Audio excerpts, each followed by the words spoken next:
And welcome in Stan the Fan on Facebook Live. Stan the Fan on Facebook Live. I was thinking of what I would say that was going to be witty. But anyway, I'm Stan the Fan from Pressbox, PressboxOnline.com. And with me is Ross Grimsley, who has been kind enough to serve as a co-host and sometimes guest purveyor for these. And joining us tonight, our special guest from his home, am I right, in Georgia or Alabama, is Gregg Olson. Where are you? What state are you in?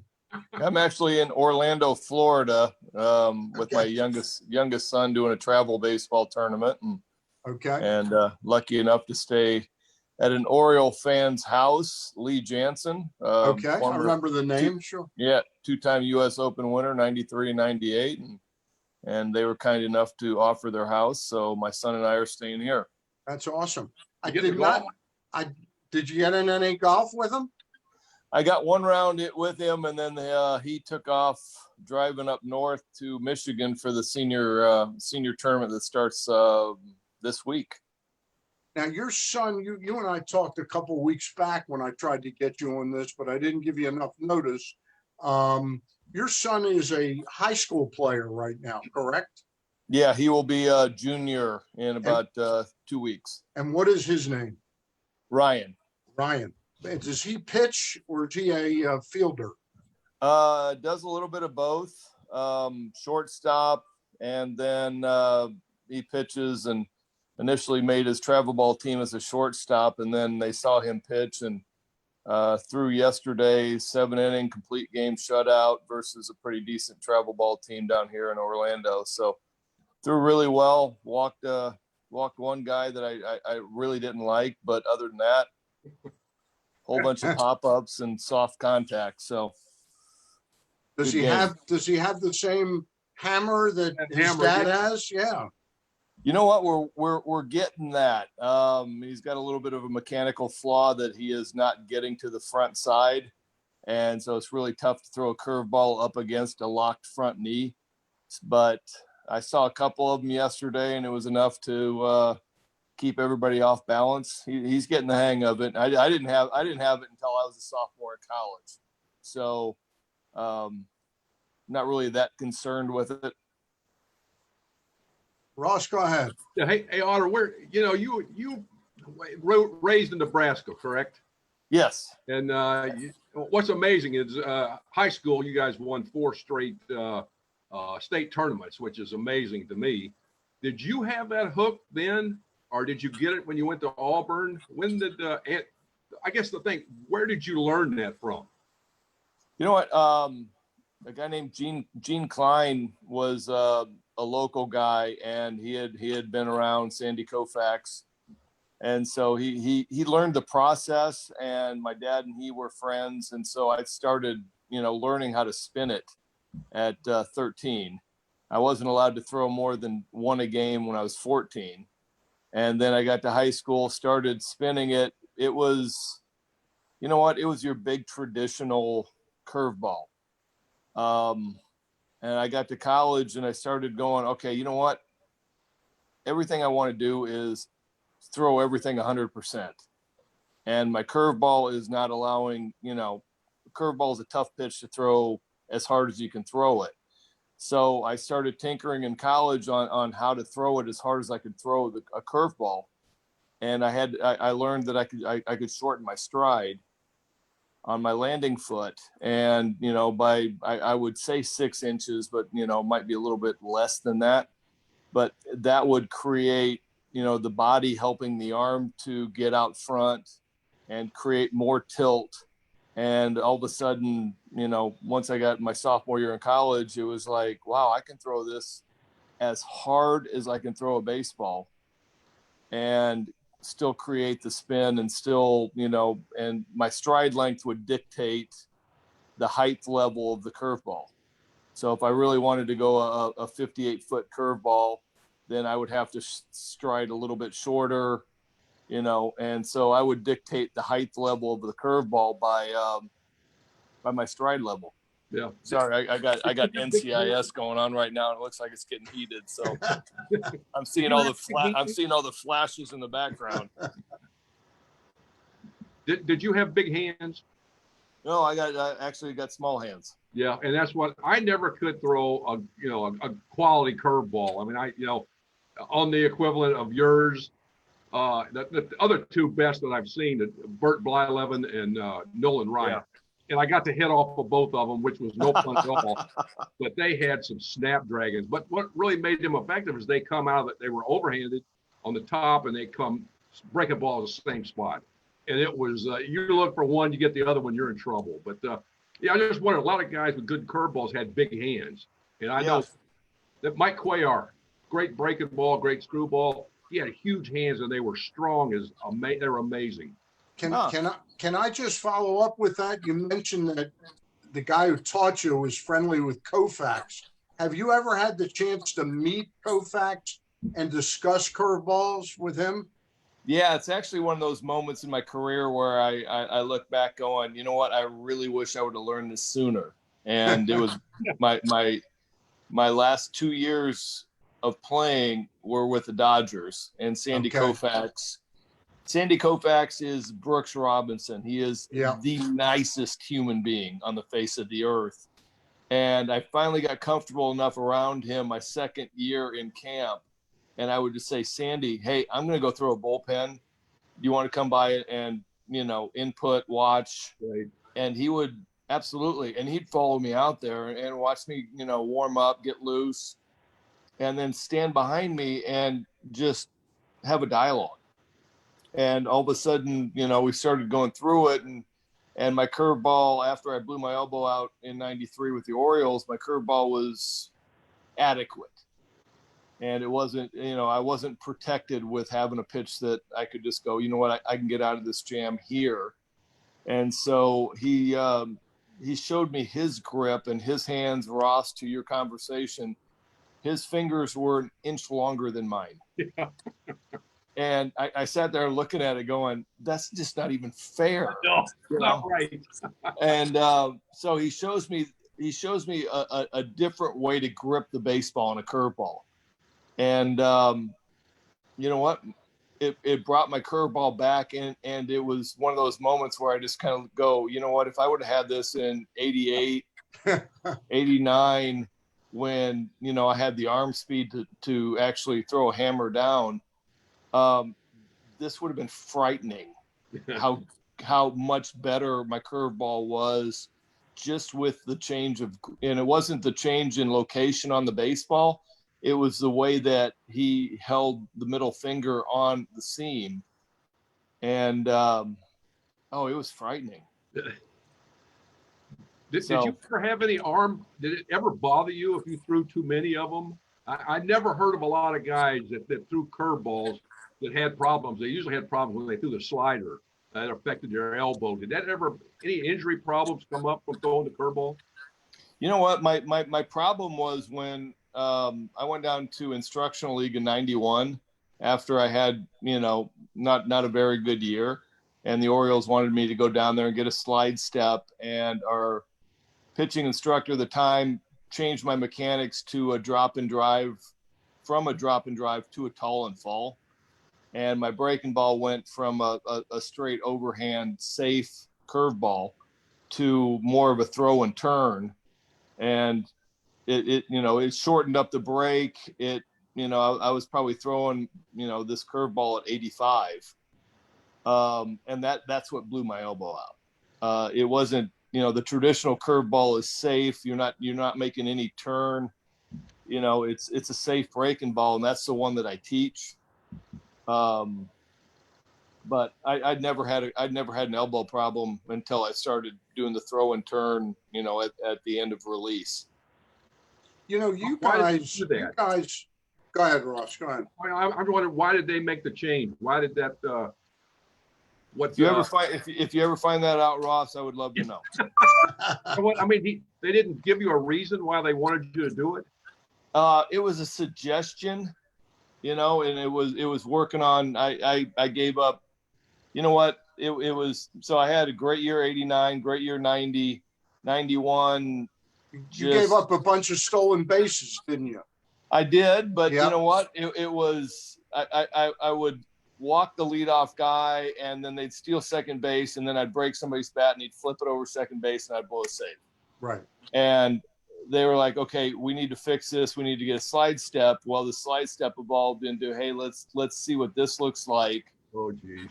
And you know what? I don't consider myself a great athlete. I consider myself very adaptable. Yeah. And so I can pick up whatever you give me right now. And that was either a good habit, a bad habit in the bullpen. And I picked it up in a heartbeat, and that became what I did. And it was a tall and fall, and that took away the big traditional curveball and made it more of a slider, which is a throw and turn. Yeah. And I was able to get to the front of it, so I created depth. But yeah, that blew my elbow out within a year. Oh, yeah. Greg, let me follow up on that. When you were drafted, I remember they got you up in the first year you were with the Orioles, correct? You got to the major leagues. Yeah, that was kind of the standard back in the late Yeah. 80s was, first round picks out of college, would throw it in their contracts on signing day that they would get called up in September. I didn't deserve to be there. Okay. But that was the 88 team that lost 107 games. Right, so right. Not a whole lot of us deserve to be there. But the point I'm getting at was that you and Ben were kind of, because you were such high picks, you were rushed to the big leagues. Do you think, when you look back on it now, weren't you a better pitcher later on in your career after you left the Orioles? It sounds like you feel that way about yourself, that you really learned a lot more through the process. Well, you do learn a lot more through the process. Yes. I don't know if I would have made it out of Double-A if they hadn't called me up. Just because the Double-A guys are hacking at the first white thing they see coming across the plate. Right. And I pitched exactly into what they wanted. I needed to get to the, and we can have this conversation. It's society right now where, everybody wants to protect everybody's feelings. Yeah. And so we don't call guys up that deserve to be called up because this is the path that we have for them. Yeah. And it just, for me, it's like going, you know what? This guy's got the stuff to be in the big leagues. We don't have a fifth starter, and I'm not talking about the Orioles. I'm just saying. Well, it's been one of my big things that both Gosman and Bundy were rushed because of what they were, and they never really earned it through what they did in the minor leagues. It was just their high draft position meant they had to be up. I'll give you this, Stan. Yeah. So, and Ross knows this. High draft picks in the minor leagues do not get messed with. No. So at the loss of a pitching coach losing his job, mm-hmm. he is not going to risk giving Dylan Bundy a different breaking ball, giving Gosman a changeup, tinkering with a slide step. They're not going to do it. So where's he going to learn how to pitch in the major leagues? Get to the major leagues. Yeah. And so all these organizations have this plan that they're going to just slow motion guys through the process. And so that they don't get their feelings hurt. They don't get their butt kicked, basically. And they just drift them up there, and they're more than ready to be in the big leagues, but they don't give them a shot. And if they're not going to get fixed and taught in the minor leagues, there's absolutely no point for them to be down there. That's an excellent point that I hadn't thought about. Don't you think talented players learn through getting their brains beat in? In other words, isn't that where you really learn something? Yeah, you know what? If you have some concept in your brain of self-evaluation. Yeah. Well, I mean, Ross, if you don't have any self-evaluation whatsoever, then you're just going to go, oh, they all got lucky. You have to be honest. Yeah, and you're going to move to the next thing. And it's like, I was man, every day that I got my butt kicked, I'm going, okay, what happened? Why'd this happen? I stink. okay, what happened? Why'd this happen? I stink. And that was my self-evaluation. You know, one of the things, and you made a good point with, you know, being a pitching coach in the minor leagues, if you're fortunate enough to have somebody, and with the Giants, you know, I was there 16 years, we had Dick Tidrow who called the shots, and you could make suggestions, but anything you did, you know, Dick, we're doing this, you know, what do you think? Or he would come in and say, do that. But yeah, you have to, and then if there's nobody, you don't have that guy, then like you said, the pitcher gets nothing until he gets to the big leagues. But you got to kind of develop a, you know, no understanding when you do well, what worked, what happened. When you do poorly, why did I do poorly? You know, what did I do? I hung this, I did this, and I've seen it 100 times. You know, guys, like you said, you got to be honest and be able to self-evaluate and be honest with it. And this is why I got the crap beat out of me, you know. But you don't see that a lot of times. Well, that's the makings of a great pitching coach. He's a psychologist. He's a dad. He's a mom. He's every aspect for these kids that you got your butt kicked. Okay, do you want the honest assessment? Yeah. Well, your fastball was flat. You left it over the middle of the plate. Your focus wasn't very good, you know, and you don't have much of a breaking ball. So, you know, move on to the next day. And that's what I love about the movie Major League. Yeah. Excuse me, not Major League, Bull Durham, where it's, you know, Nuke Lelouch is like getting thrashed, and his pitching coach was, you know, Kevin Costner. Right. And it's like, this is what's happening. This is why it's happening. This is what you need to do. And I think we have those guys in the minor leagues. I just don't think we have the people, and I'm not saying the Orioles, I'm saying baseball as a whole. Right. I'm really not.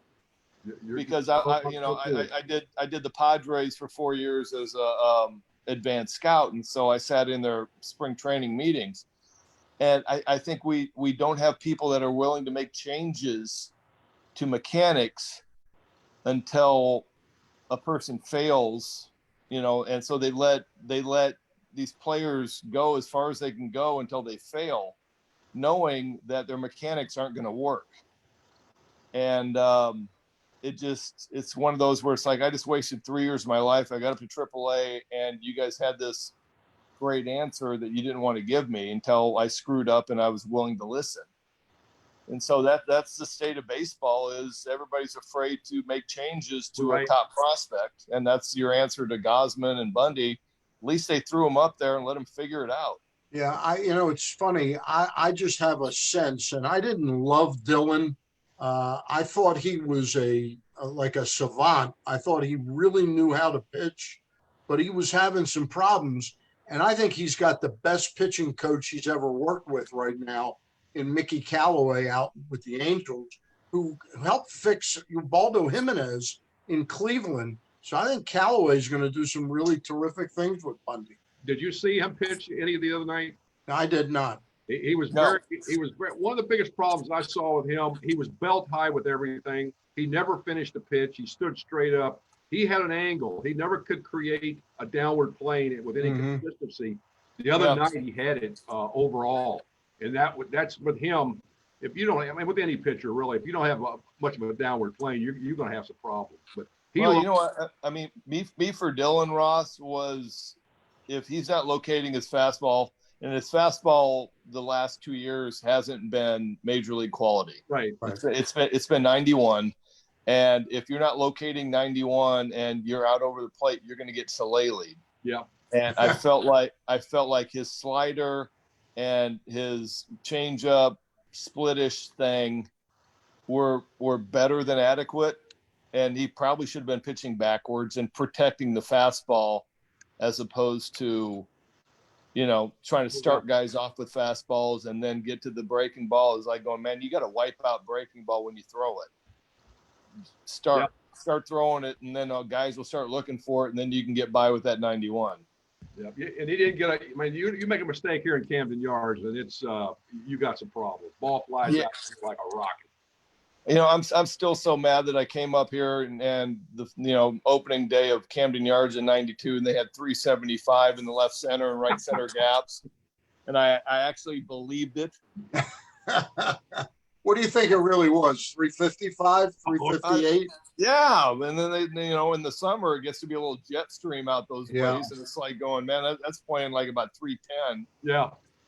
Hey, Greg, So- you played for a number of sort of well-known managers. You played for Frank Robinson. You played for Buck Showalter. Who'd you Yep. play with in Detroit? Was Buddy it Bell. Buddy Bell. So, I had Bobby Cox in Atlanta. That's had, right. Had Davey Johnson in LA.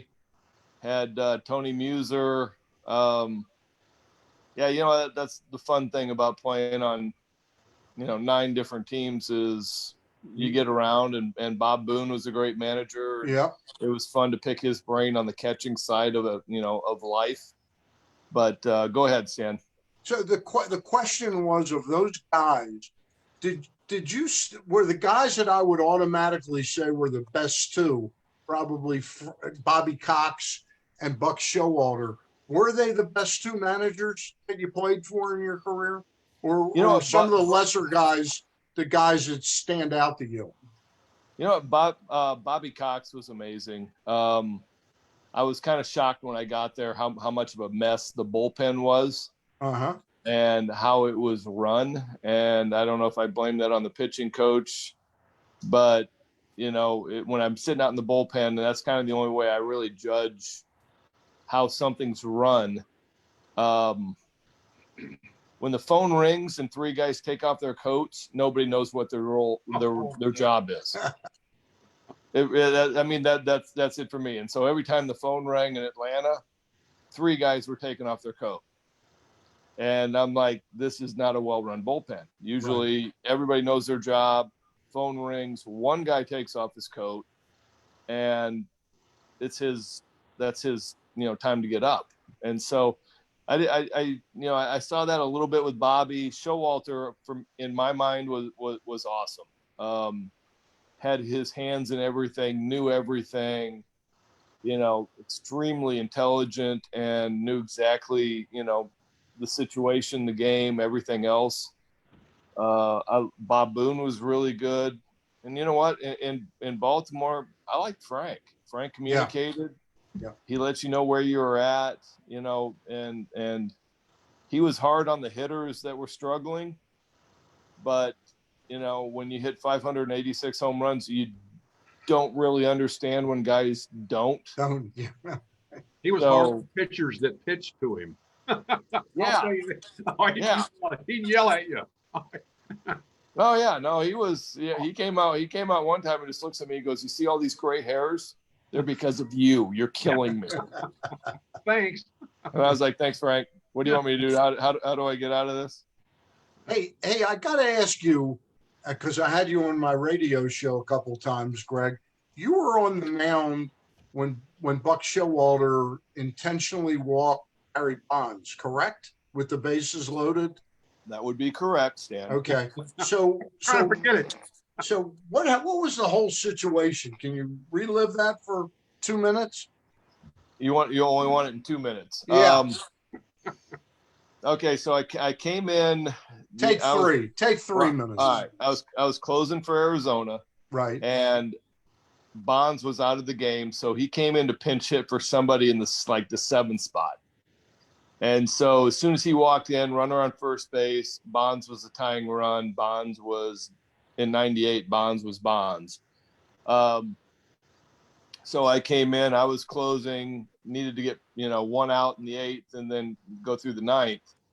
And we go through a nice at bat. And I had decided that, if I got behind in the count, which I did in a 3-1 count, I throw him a curveball. And he takes it. And so I was like 3-2. And I was like, I know that I just changed his whole process. And now he's looking for that curveball right now. So I threw a 4-seam fastball, escalated velocity a little bit. And it was perfect. Mm-hmm.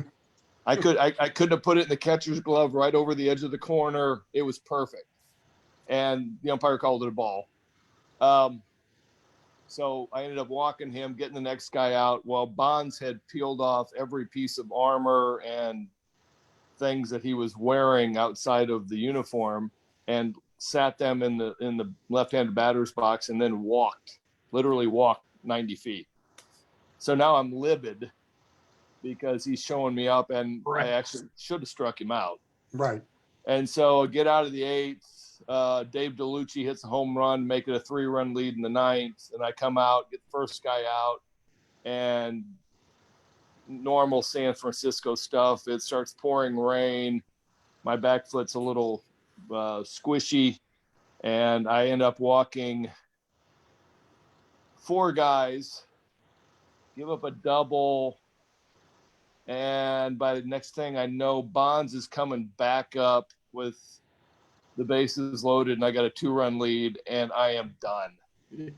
I'm at 45 pitches, give or take. I'm flatlined as a closer. I'm way past the point. You're on fumes. Yeah. Oh, I'm past fumes. No, the fumes are all gone. And I'm kind of sitting on the mound going, all right, how am I, I had my best stuff last inning, should have got him out, didn't. Now how are we doing this? And I start running through the process, and I see my catcher stand up and give the 4 fingers. And I was like, and I was just too tired. I was just like, okay, and I really was. I was just kind of like, okay, and I throw the 4 pitches. He walks. And the problem was I didn't get Brent Maine out, who's the next guy coming up. He was like Right. 4 for 9 off me lifetime. And I'm going, this isn't a great matchup because I faced him last inning and I still have nothing. And, he ends up fouling off 5 3-2 pitches after I'd already walked 6 guys in an inning and a third. That was kind of it. In a nutshell, it was. I look back on it now, and I didn't realize it then. But Ross, as a major league player, you get these moments where you know that you're going to remember this for the rest of your life. I didn't know that when I was in it. And so I'm sitting there going, man, I hope I get out of this. But as this thing has grown, every May 27th, Twitter goes on fire with me walking Bonds and the whole, and I'm like, this thing is just. Did you end up getting the save though? Did you? Yeah, get out of it? I got Maine to hit a soft. Everybody says a line drive to right, but it was a soft liner to right. So Soft. Buck ended up looking like a genius. That's the main thing I wanted to get to know. Yeah. Yep. Buck Did ended up Bonds looking like say a genius. anything to you? What? Did Bonds. Bonds say anything to you? Yeah, the funny. So if I got another minute, Yeah. I go in after the game, and this country boy from Kentucky, Willie Blair, is standing at the Candlestick 2 doors that you push in to go into the clubhouse. And I come walking, I don't go back to the dugout because there's no reason to in Candlestick. And you walk all the way down the right field line. I go open up the doors, and Willie Blair is standing there with 2 beers. And he hands me one. He's like going, damn, you're fun to watch. And I was like, thanks for the beer. And and I started to drink, and I was like, give me the other one. And so I get to the clubhouse, and I walk in, and I look at Buck going, I could have hit Barry. And nobody would have thought anything about it. And I had a free shot to hit him in the middle of the back. Right. And not one person would have thought I did it on purpose. And he's like, didn't think of that. And so the reporters all come up right after I get in there. And they're like, this hasn't been done in 47 years. And I was like, well, to be honest with you, I didn't appreciate Barry, dropping all his stuff and showing me up in the 8th. And they couldn't get to the San Francisco clubhouse fast enough to get Barry's impression of my statement. And then 5 minutes later, they come back and they went, well, Barry said, I'm a 3-time MVP. My parents don't tell me what to do. And then they're looking at me, and I'm like going, I said my piece. Yeah. We're done. I'm not going to give you something else. And then you guys are going to go running over there. Right. And we're going to go back and forth. I was like, I said my piece. I was like, he showed me up, and That's a great story. Well, Great yeah. story. Yeah. Ross, you got one more, and then I'll ask 2 more, and then we'll get out of here. I wanted, what's going on now. You see the games and the cardboard cutout people and what have you. As a reliever, as a closer, you coming into the game, you know, just like the one with the Giants we just talked about. The crowd roaring and carrying on. They're not having that now. There's not a big lot of roaring.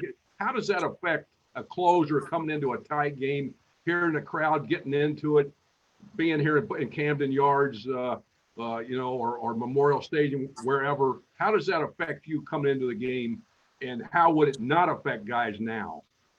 All right. Well, here's the fun thing is with the Montreal jersey you got in the background, we've both played in Montreal.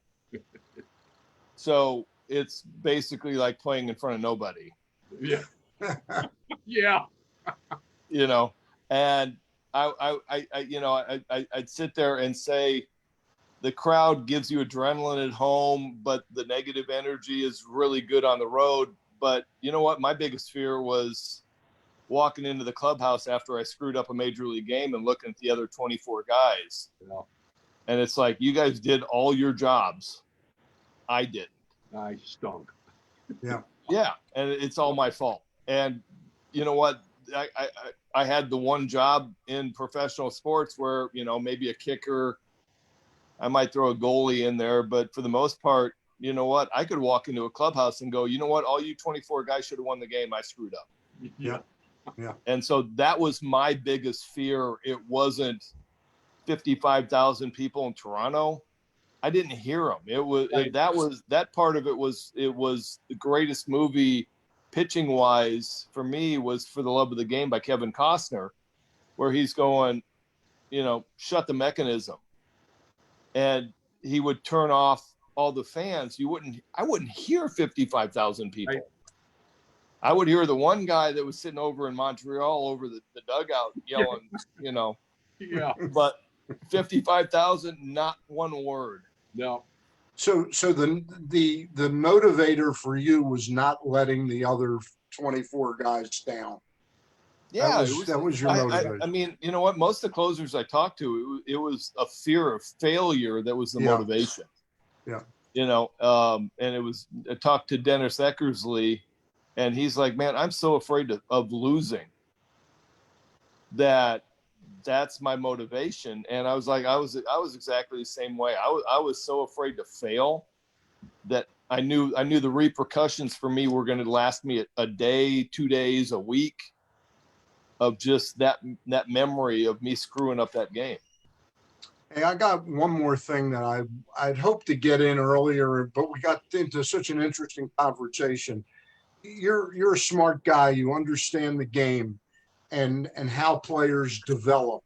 And what really troubles me, even if they get these 60 games in and we get a postseason and all, what about the guys that are coming up in every organization, but the Grayson Rodriguez's, the DL Halls of the Orioles, but multiply that times 30 teams?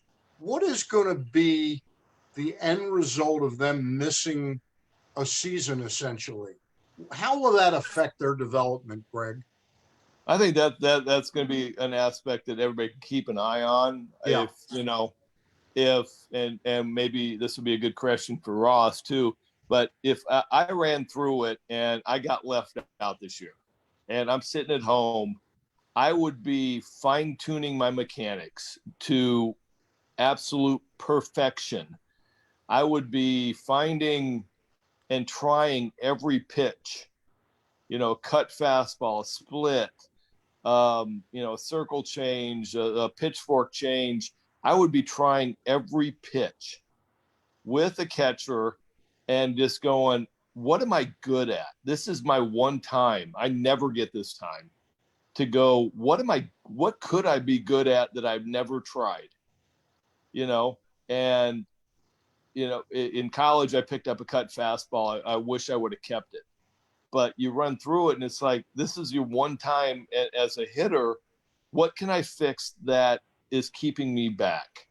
And, you know, hopefully the organizations are being open and honest and going, here's what you need to fix. Here's what we see, to hitters, pitchers, everybody alike, going, this is what we think is holding you back, and this piece. And I would just be spending days upon days lifting, running, and getting better. But let me follow up, and then I'd like to get Ross's take on this too, Greg. So this phenomenon that we're in now, where like Chance Cisco of the Orioles flies out to California and they have him work with an academy hitting coach at such and such academy who's got a reputation for really helping hitters. What's that about right now, where you don't totally just rely on your own coaches, you actually direct your players to go work with other people? Well, I mean, my first question is, was there a prior relationship with this guy, with Chance? Don't know. That's my first question.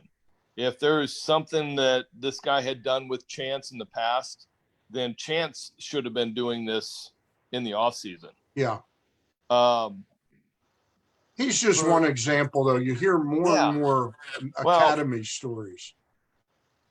I honestly don't understand it. You know what? If you don't have the best guys in the organization to fix guys and get them ready, then you need to be looking at, inside the organization of why we need to send him out. Okay. Ross, you have a thought on that? Oh, well, if you could blend the analytics and baseball people together, that would be fantastic. But for some reason, they don't want baseball people involved as much, and we see that with almost every major league team. They'll have guys, and they don't want their opinion. They don't want them to. They have been told. Hall of Famers have been told by their organization, we don't want you talking to the players. Sign autographs, do this, but we don't want you working with them. So to me, that's, and some of these guys are people that have worked and been successful as coaches and instructors in these different organizations, and they don't want their opinion. May I ask Palmer, does anybody ever ask you anything? He goes, no. So, I mean, you got one of the Hall of Fame pitchers, yeah. But if you could blend the two, because there's some really good information analytically, and you got some old guys that know stuff that can really help. So you need to get them both together somehow. All right. Totally agree. Totally right on point, Ross. I mean, I was doing, the pitch sequencing thing back in '89, and I had what now turns out to be the BATS system that all the teams use. And I pretty much created that page in '89 that they are using, just so I would understand and know exactly what the pitch sequences were. And I sit here and look at it, and you got all this analytics, and not one person is doing anything with pitch sequencing, and it's like, and you got guys like Gibbons throwing sinkers away to Joey Gallo, who's and wants him to hit the sinker away into a shift. And I'm like, well, yeah, that's not what's going to work together, and it just doesn't seem like the shift is compatible with what the guys are throwing. No, there just seems like there could be something, just like you said, where there's a middle ground and we ain't in it. No. Yeah, there's a disconnect. Fighting against each other. Hey, Greg, we really appreciate your spending some time with us on this Zoom video. Really appreciate it. All right. Oh, always my pleasure to talk to you guys. One more question. Go ahead, Ross. Grab him. Where did Otter come from? Yeah, where'd the nickname Otter come from? Some guy in AA, I don't remember his name, said I look like an otter. And then Kurt Schilling and I got called up in September of 1988, flew to Seattle, and he needed something. And he's like, hey, Otter, can you hand me that? And then everybody overheard that, and it was done. It clicked. I was going to say Flanny give it to you, but he gives everybody names. Yeah, I don't remember what Flanny called me, but it wasn't Otter. No. Hey, for Gregg Olson, Ross Grimsley, I'm Stan the Fan of PressBox and PressBoxOnline.com. We will be back Wednesday night. Gary Stein and I have Mel Antonin of Masson, national baseball writer for Masson. Thanks for tuning in. Thanks, Greg. Talk to you soon. Take care, guys. Bye.